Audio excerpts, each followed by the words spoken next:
आखिर क्यों है ब्रह्मास्त्र के टाइटल में देव का नाम? आखिर क्या खास बात है ब्रह्मास्त्र के तीनों टुकड़ों में? हेलो फ्रेंड्स, मैं श्रुति और आप देख रहे हैं बॉलीग्रैंड स्टूडियोज। ब्रह्मास्त्र पार्ट 2 के टाइटल में देव ब्रह्मास्त्र ट्रायलॉजी का पहला पार्ट शिवा के नाम से है। इसमें दिखाया गया है कि शिवा अपनी शक्तियों के बारे में अनजान था और कैसे उसे इन शक्तियों का पता चला और उसने उन पर काबू पाया। पहले फिल्म में हमें शिवा को एक आम आदमी से एक अस्त्र में बदलते हुए देखा है, जिसके कारण पहले फिल्म के टाइटल में शिवा दिखता है। इसके बाद आप आराम से अंदाजा लगा सकते हैं कि पार्ट 2 में हमें देव की कहानी देखने को मिलेगी। ठीक है, हमें देव के बारे में दिखाया जाएगा, लेकिन उसका स्टोरी लाइन आखिर क्या होगा? देखिए, अगर स्टोरी का अंदाजा लगाना है तो आप बाहुबली का उदाहरण तो ले ही सकते हैं। जैसे कि बाहुबली के पहले पार्ट में उसके बेटे की कहानी दिखाई गई और दूसरे पार्ट में उसके पिता का पास्ट दिखाया गया। ठीक ऐसे ही कुछ होगा।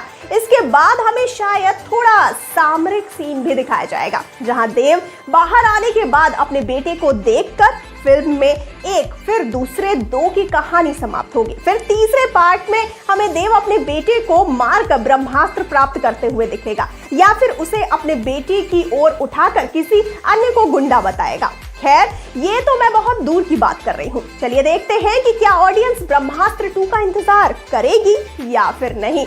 जैसे कि ऑडियंस ने बाहुबली 2 और KGF 2 के लिए इंतजार किया था और अभी पुष्पा के लिए कर रही है, क्या वो उसी स्तर पर इंतजार करेगी? ये देखना होगा। देखिए, इंतजार करने की वजह तो है और ब्रह्मास्त्र ने बॉक्स ऑफिस पर अच्छा प्रदर्शन भी किया है, लेकिन अगर हम इसके प्रदर्शन को KGF और बाहुबली से तुलना करें तो ब्रह्मास्त्र अभी भी पीछे है। लेकिन फिर भी कई सवाल हैं जिनके लिए हम पार्ट 2 का इंतजार कर सकते हैं, क्योंकि अभी इसकी कहानी बस शुरू ही हुई है।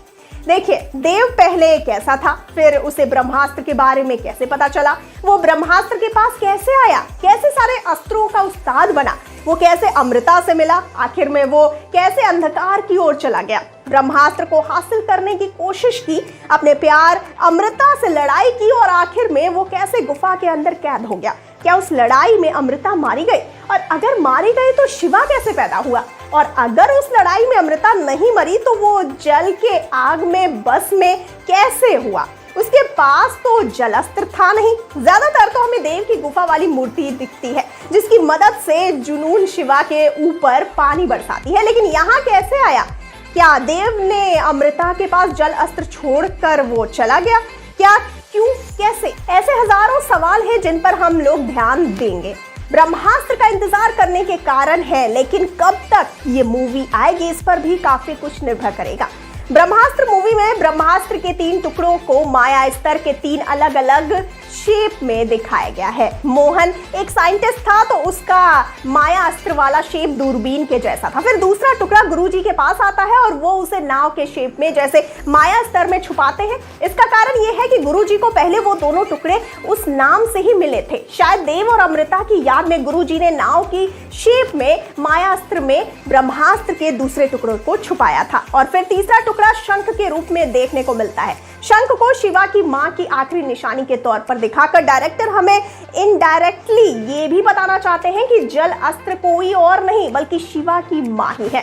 क्या आपने इन बातों पर गौर किया था ब्रह्मास्त्र मूवी देखते हुए? अगर हाँ, तो कमेंट सेक्शन में हमें जरूर बताइए। और जाते जाते इस वाले वीडियो को कर दीजिए लाइक और शेयर और चैनल को सब्सक्राइब करना बिल्कुल ना भूलिए। और मुझे यानी कि श्रुति को दीजिए इजाजत। नमस्कार।